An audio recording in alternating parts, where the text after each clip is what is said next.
बिहार में अपराध चरम सीमा पर है, या यूं कहे कि बिहार की जनता को नीतीश कुमार ने ठगा है तो कहना गलत नहीं होगा। सरकार की ओर से पता नहीं कितने समीक्षा बैठक हो चुकी है, लेकिन फिर भी बिहार में अपराध का ग्राफ लगातार बढ़ता जा रहा है।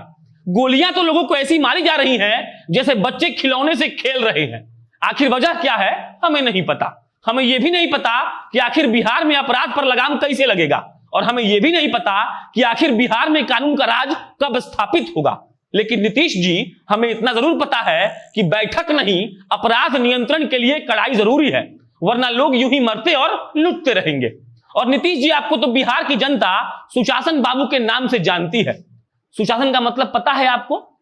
सुशासन का मतलब होता है बढ़िया शासन। लेकिन बिहार में तेजी से बढ़ते अपराध के बीच नीतीश सरकार की सुशासन की पोल खुलती नजर आ रही है। प्रदेश में बढ़ते अपहरण, लूटपाट, हत्या, छेड़खानी, महिलाओं के साथ दुष्कर्म की घटनाओं में लगातार बढ़ोतरी हो रही है।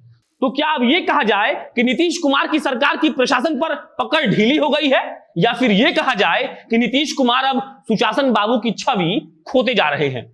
आप सोच रहे होंगे कि यह सवाल क्यों? क्योंकि साहब, सुशासन बाबू के नाम से मशहूर बिहार के मुख्यमंत्री नीतीश कुमार के राज में अपराध का ग्राफ नीचे उतर ही नहीं रहा है। अपराधियों के ताबड़तोड़ अपराध के चलते लोगों में डर है। डर इस बात का कि कहीं शाम ढलने से पहले वो घर पहुंच पाएंगे या नहीं। डर इस बात का कि कहीं कोई दरिंदा उनकी बेटी के साथ कुछ गलत ना कर दे, और डर इस बात का भी कि कहीं कोई बच्चे का अपहरण ना कर ले और बाद में रंगदारी की मांग ना हो जाए। लोग कहते हैं कि अब घर से निकलते ही लगता है कि कहीं किसी अपराधी का शिकार ना हो जाए। घर सुरक्षित लौटने पर वो अपने आप को भाग्यशाली समझते हैं। पता है नीतीश जी, लोगों में डर क्यों है? डर इसीलिए भी है क्योंकि लोगों को आपसे और आपके प्रशासन से विश्वास बिल्कुल भी उठ चुका है। जिस तरीके से अपराध बढ़े हैं और अपराधियों के सॉफ्ट टारगेट पर बिजनेसमैन है, ऐसे में वो लोग बिहार से भाग जाएंगे, पलायन कर जाएंगे, लेकिन बिहार में कोई धंधा नहीं करेंगे। कुल मिलाकर कहें तो बिहार में कुछ भी ठीक नहीं है। लोगों में आक्रोश तो बहुत है, लेकिन एक डर है जो उन्हें सरकार के खिलाफ बोलने से रोक देती है। अब अगर बिहार पुलिस की जनवरी 2020 से सितंबर 2020 तक की क्राइम रिकॉर्ड पर गौर करें तो जनवरी से सितंबर के बीच 2406 लोगों की हत्या हुई है। रेप के भी 1106 मामले दर्ज हुए हैं। बिहार में हर दिन 9 हत्या और रेप की 4 घटनाएं घटित होती हैं। वहीं एक आंकड़ा यही बताता है कि महिलाओं के प्रति अपराध भी बेतहाशा बढ़ा है। 2004 में जहां महिलाओं के खिलाफ 8091 अपराध दर्ज हुए, वहीं 2019 में 18,587, यानी दोगुना से भी ज्यादा। अब तो शायद ये आंकड़ा बहुत ज्यादा बढ़ सकता है, क्योंकि अभी एनसीआरबी का नया डेटा आना बाकी है। अब ऐसे में एक बड़ा सवाल यह है कि आखिर कब तक सुरक्षित होंगी बिहार में बेटियां? आखिर कब अपराध मुक्त बनेगा बिहार? क्योंकि इतनी घटनाओं के बाद भी अगर अब तक पुलिस प्रशासन की अंतरात्मा नहीं जागी है तो शर्म करना चाहिए उन भ्रष्टाचारी नेताओं को और उन खाकीधारियों को।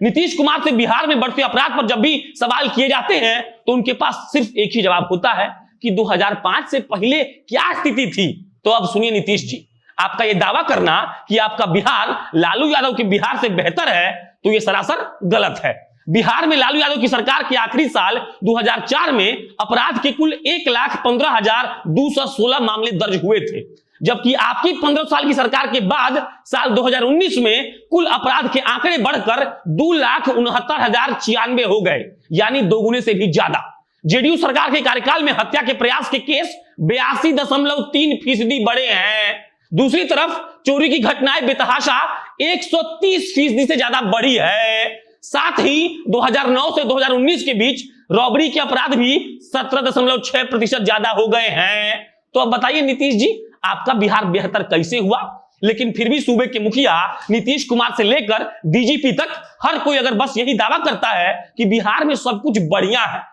यहां तक कि चुनाव की रैली को संबोधित करते हुए हमारे प्रिय प्रधानमंत्री नरेंद्र मोदी जी बिहार की जनता को यह याद दिलाते हैं कि लालू सरकार के समय में बिहार की आपराधिक राज्य की छवि थी, जो एनडीए के साथ जुड़े नीतीश कुमार के सरकार में सुशासन में बदल गई और बिहार में अपराध कंट्रोल कर लिए गए। जाते जाते प्रधानमंत्री जी, बस एक ही बात कहना चाहता हूं कि प्रधानमंत्री जी, दिल्ली से बिहार को देखना जितना आसान है उतना ही मुश्किल है बिहार में अपराधियों पर लगाम लगाना। तो फिर जब अगली बार आप बिहार वासियों को संबोधित करिएगा तो ये जान लीजिएगा कि आपकी सरकार ने अपराध का दर बढ़ाया है, घटाया नहीं है।